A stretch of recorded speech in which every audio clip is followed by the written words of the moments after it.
Hi, my name is R.W. Rushing, and today's a beautiful day. People who say, I'm an atheist, and I don't pray. Well, I mean, that's fine. I don't know if there's God or not. I'm an agnostic. I say I never met the guy. Guess what? That's just not true. I've met God many times. And you go ahead and call me delusional or whatever. You run me through any standard psyche valve. What if God was one of us? Just a stranger on a bus. The bus, God takes a limo. Oh yeah, God's got the back seat at the Ritz-Carlton. Oh yeah, God is VIP. God is pussy bag. Yeah, he is. Anyway, that's enough joking around. So my character actor stuff is kind of taken off. The more like real character actor stuff I do on screen, the more just calm, regular guy I am in real life. Wouldn't that be relieving for everybody if I'm just like, hey man, back to being like golfer. I am gonna go play golf. I'm a pretty good golfer. Hey man, yeah, how was your golf? Pretty good. Oh, I gotta go to work. I'm a character actor. What's the story? Crazy bank robber. Yo, give me the money. I'm gonna blow y'all. I'm gonna take your teeth out. Some of your nose. Give me that money. Give me the money. I'm out. That was a lot of stress. I'm just going to go play the back nine. If everyone plays the front nine, I'm playing the back nine. I really am like that. That's the real me. Here's the deal. Today is April 30th. Two things. I got to go to my temple. Today's a big day for my temple, so I'm going to go to my temple. I'm late, but they don't care. They'll be there all day. So I'm going to go to my temple. On the way to my temple, I'm going to, which is Agudas Hakim. That's my temple, Agudas Hakim. Ask for Brett Hurt. He knows me. Or just ask her.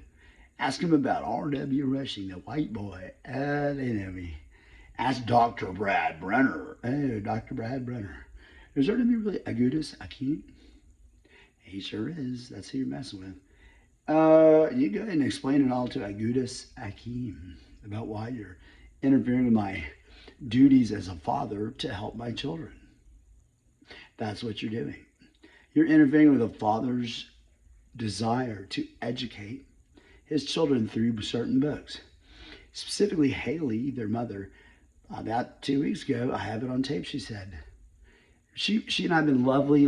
Everything's been great. And I bring them books all the time, their whole lives. Of course I give them books. You know me. Believe me, I give my daughters books. You'd be weird. And so the other day I go over there 2 weeks ago to ask them why they're failing AP History senior year at Westlake. They sure are. The teacher emailed me, goes, why are your daughters failing AP History senior year? They're not going to Oxford or anywhere. Not with an F in history senior year. And I go, really? I said, first of all, that's a funny story, Sam. I know why they're doing it. I just went over there to ask Haley, why are our daughters failing AP History senior year? When they've gotten straight A's AP all the way through E's, and suddenly they're failing government. They teach government senior year. Old Ziggy in India got an idea about, government. You want to talk about government? Okay, so here's what I'm doing. Look, these are the books I'm taking my daughters today. This one is a famous book about their grandmother, Shirley, at Trinity. This one is a Neil Young book about saving the planet. It's a cartoon. One of those cartoon books. This is Upton Sinclair OIL. Because those girls going to be dealing with Russian oil pretty soon.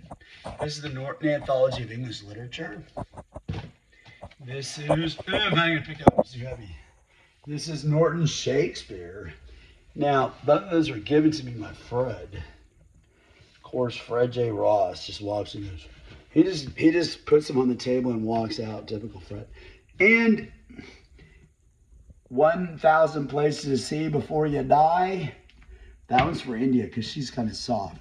But for Ziggy, the world's most dangerous places. If you know what you're doing, the more dangerous, the better. The real move, I could just go to like Somalia where they're shooting it up. I'll walk right down the middle of the run and go, what up, those? And I guarantee I'll be eating dinner at their house tonight. And last but not least, yes, it's ugly. This is after the divorce. The girls were so freaked out the next Christmas. They made me my own Christmas album. They said, I was told they personally They walked to Michael's. They bought this book with their own money. It says, Merry Christmas, bah humbug. And it's got a picture of India. And then it's just all these little photos of them, and that's it. It's been so beautiful. There's a few in there that are really me with holding them, you know, me in the hospital holding them, and just a few. I went ahead and cut those right out based on the fact that, I don't know, my daughters just all of a sudden aren't talking to me since they were 16. Everyone knows it. Me and Ziggy were tight. I mean, since they were born, we were the terrible threesome. We used to run all over town. Everybody remembers me and Indian Ziggy. And then Haley was always in Boston or Aspen or Davos. Or great, go do that if that's what you want to do. If you'd rather be in Davos talking about big ideas and purpose, that's just fine. I'd rather be in Austin messing with Indian Ziggy. I sure would. And I think if you look at my daughters today, it's pretty obvious who they get their stuff from. And let me explain why Haley suddenly is so resentful of me, because it's too late. Those girls are my daughters. And Indy and Ziggy are maintaining radio silence with me. They're not ignoring me. They're maintaining radio silence. Believe me, they know what that is. When there's a mission underway and you got soldiers in the field, you do radio silence. I don't care what you say. In fact, as part of the game, the girls probably remember this. The general's like, Scouts, report. Scouts, report. Advanced units must report. This is General Rushing. This is General Rushing. The mission is canceled. Scouts, if you're out there, come on back. We can't beat them. Scouts, report. Silence. It's called radio silence. So if that's what they're doing, it's been 2 years of radio silence for no reason. The day I taught them how to drive. They were so happy. They drove over, showed me their driver's license. I was like, good, now you can come pick me up and meet at lunch. They were like, yeah, they really were. They're like, absolutely. Now we get to drive you to Kirby Lane and blah, blah, blah. And I was like, well, let's go now. They go, well, Mom's having dinner tonight, so we're going to go home. And I said, we'll come back tomorrow. It's Sunday. They would. That's the last I've seen or heard of them, and it's been over 2 years.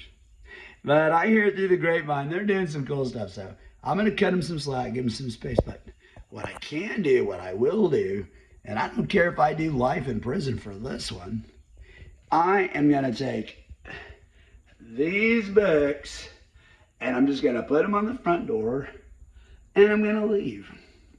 And according to Haley and my mom, Shirley, if I do that, I'll be arrested for trespassing.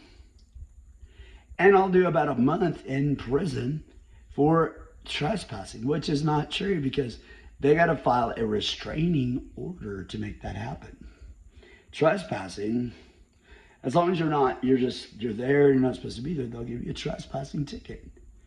That's fine, here's your ticket. They can arrest you, for one night, Travis County Judge, hey, you're not a problem, go home. Then I have a criminal trespassing ticket. I would love that. Go to court with a judge. Sir, they're going to just try to go, sir, hold on. I want to speak in my own defense. Oh, sir, where's your lawyer? I represent myself. I am a lawyer. What? I said, I am a lawyer, so I represent myself. Oh. I said, what you got to do is, why was I trespassing? For what purpose? If you don't have the why, then you ain't got to charge. What is it? I tell them why I was there. That judge is going to look at the DA, and I hope the cop's there. And that judge is going to say, if you ever bring this man back in here for that reason, or anyone else in for that reason, I'm going to have you blackballed. You'll never work in law enforcement again. Not only is the case dismissed, y'all owe this man an apology. Trying to give books to his daughters? Get out of my courtroom. Case dismissed, Mr. Rushing. Hey, Your Honor, how about lunch? Mr. Rushing, yeah, let's go to lunch. Peace.